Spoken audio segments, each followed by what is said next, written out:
ఓం శ్రీ విఘ్నేశ్వరాయ నమః. అందరికీ నమస్కారం. జామీ ప్రేమ్స్ యూట్యూబ్ ఛానల్కి స్వాగతం. అలనాటి ఆణిముత్యాల శీర్షికలో ఈరోజు మనకు వచ్చినటువంటి ఆణిముత్యం మంచి మనసులు. అందులో పాట శిలలపై శిల్పాలు చెక్కినారు, మనవాళ్ళు సృష్టికే అందాలు తెచ్చినారు అనే పాట. శిలలపై శిల్పాలు చెక్కినారు, మనవాళ్ళు సృష్టికే అందాలు తెచ్చినారు.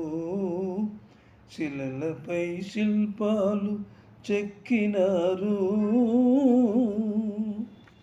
ఈ పాటకు ఎందుకంటే సంగీత సాహిత్య విషయాల గురించి మాట్లాడతాను. ఆ విశ్లేషణ మీరు చూడండి.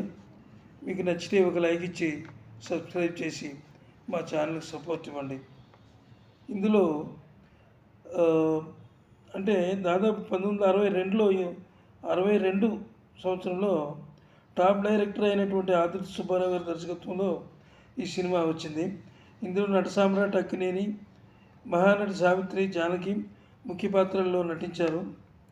శిలలపై శిల్పాలు చెక్కినారు అనే పాట చాలా టాప్లో వెళ్ళిపోయింది ఆ రోజు. అద్భుతమైనటువంటి సినిమా ఇది. ఈ సినిమా కూడా చాలా బ్రహ్మాండంగా ఆడింది. పైగా దీనికి ఈ పాట చాలా హైలైట్ అయిందనమాట. పాటను రాసిన వారు ఆత్రేయ గారు. తెలుగు చలనచిత్ర పరిశ్రమలో ఆత్రేయకు ఒక ప్రత్యేకమైన స్థానం ఉంది. మనిషి, మమత, మనసు గురించి ఆయనకు ఎన్నో మధురమైన గీతాలు రాశారు. అందుకే ఆయన్ని మనసు కవి అన్నారు.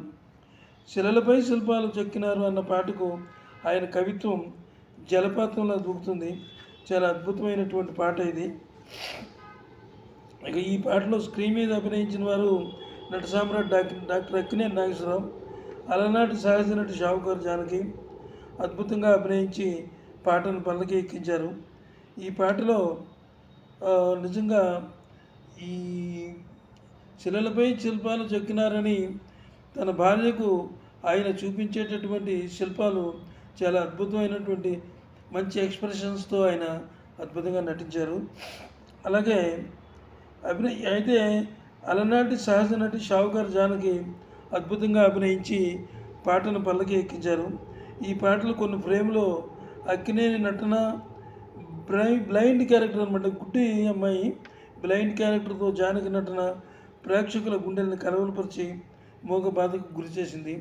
అంత అద్భుతంగా జానకి ఈ క్యారెక్టరు మంచి క్యారెక్టర్ అనమాట, వైవిధ్యం ఉన్న క్యారెక్టరు ఆమెకు వచ్చింది. ఇక పాటకు సంగీతాన్ని అందించిన వారు కేవి మహాదేవను. పూల బాణాలు లాంటి బాణీలు కట్టి పాటను శిఖరంపై నిలబెట్టారు. నిజానికి మహాదేవన్ గారు తెలుగువాడు కాదు, అయినా ఆయన తెలుగులో ఎన్నో మధురమైన గీతాలు కంపోజ్ చేశారు. అందులో కొన్ని ఎగ్జాంపుల్ మోగ మనసుల్లో పాటలే. ఆ సినిమా హిట్ కావడమే కాక మ్యూజికల్ హిట్ కూడా అయింది. ఆ సినిమాతో అలాగే మంచి మనసుల సినిమాతో కూడా తెలుగు ప్రేక్షకులుగా ఆయన బాగా దగ్గరయ్యారు. ఈ పాటకు ఆయన ఎన్నుకున్న రాగం ఆభేరీ రాగం. దీన్నే భీంపలాస్ రాగం అని కూడా అంటారు. అద్భుతంగా ఈ పాటను ఆయన కంపోజ్ చేశారు. అలాగే ఘంటసాల మాస్టరు ఈ పాటని చాలా అద్భుతంగా పాడారు. చాలా బాగా పాడారు అన్నమాట ఘంటసాల గారు. ఆయన స్వరం వింటేనే అందరికీ కూడా పరవశంతో ఊగిపోతారనమాట. అంత అద్భుతంగా ఘంటసాల వారు ఈ పాటను పాడారు. ఇక ఈ వీడియో మీకు నచ్చినట్లయితే సబ్స్క్రైబ్ చేసి నాకు సపోర్ట్ ఇవ్వండి. అలాగే మీరు మాకు సపోర్ట్ ఇచ్చినట్లయితే ఇలాంటివి ఎన్నో నేను వీడియోలు చేయగలను. మళ్ళీ నా రిక్వెస్ట్, ఈ వీడియో మీకు నచ్చితే ఒక లైక్ ఇవ్వండి, సబ్స్క్రైబ్ చేయండి. సెలవు. నమస్తే.